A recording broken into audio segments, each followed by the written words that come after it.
Alright, boys and girls, I'm going to show you how I ribbon up my discs. I try to play year-round in the wintertime. I don't like losing discs, even though I try to buy lots of them. But you don't have to lose discs. So I'm going to teach you how to ribbon up real quick. I'm going to try to do this as quick as possible. Some things that you should be getting.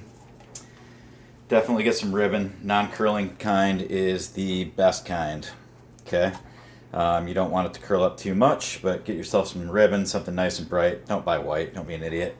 I've used a couple different kinds. Sorry about this mess right here, but something shiny, something blue.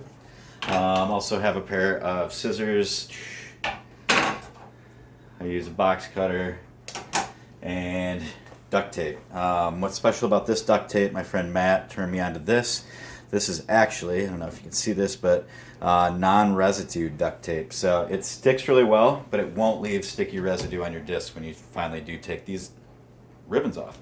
So there you go. So anyway, the first thing to do, get your discs warm. Make sure they're warm. I leave mine out for a few hours if they happen to be outside or in the garage or whatever. The duct tape will adhere better if it's warm. Make sure your duct tape is warm. Then once you have that figured out, then figure out how many discs you're going to use. This is kind of overkill today. I've got 15 discs here I'm going to be doing. I've got a few molds that I'm going to be trying out here in the next weekend, but usually you don't need this many. I don't do my putters or my approach discs because hopefully you're going to be close to the basket, so that shouldn't be that big of a deal. So first things first, you know how many discs you have. I start by cutting that many pieces of ribbon.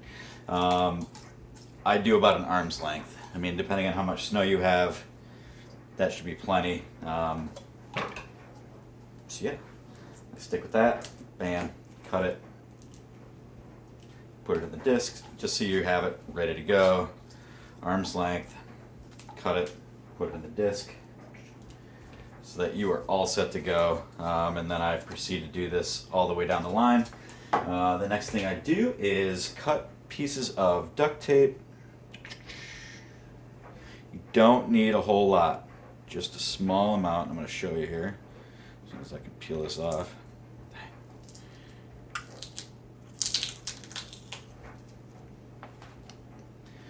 That much is all you really need. Okay, just that. Cut it, stick it to the side, peel off another inch or so.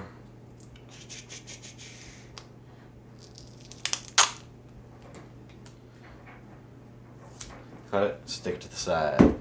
And then you do that for every piece. Sometimes it's helpful to have a few extra pieces in case you mess it up. But anyway, the next step would be get your blade out. No, this is not OSHA approved, but I take it and hope you can see this okay. Right in the middle of the duct tape, put a slit.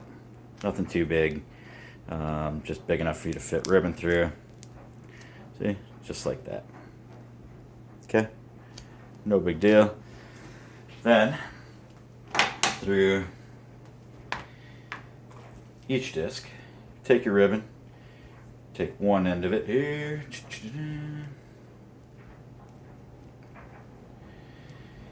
and I feed it through the hole we just cut, like so, and then fold it over like so. And then there's a bit of confusion over top or bottom. Some people swear by the top, some people swear by the bottom. I prefer the bottom because, well, I'm vain. I don't think it matters that much, and I don't want to peel the tape and maybe pull off the foil. If I'm going to rip foil off, it's going to be because I hit a tree or hopefully the basket. The key is use that center ring and you just make that dead center and then press down.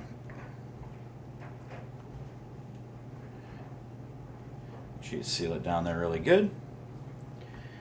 And then bam, that's not my best work, but you get the idea. And then just like that, now I've got a ribbon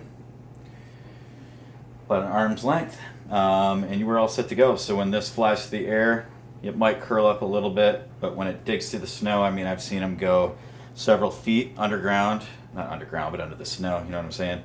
But the ribbons will stay on top. That's the goal. So there you go. Now I'm going to go ahead and do the rest of my discs and be all set to go. When you are done, I like to leave them out at least overnight. Let the glue on the tape kind of stick. Make sure everything adheres nicely. Again, keep it warm. Now, when you go to play, make sure you keep them outside like an hour beforehand if possible, because the last thing you want is snow to stick to it. If discs are too warm, snow will stick. You'll be pissed off the whole time trying to deal with that. But yeah, this works out great. I do it every week. I peel the tape off when I'm done playing and redo it the following week. Seems like a waste, but it really works really well. So there you guys go.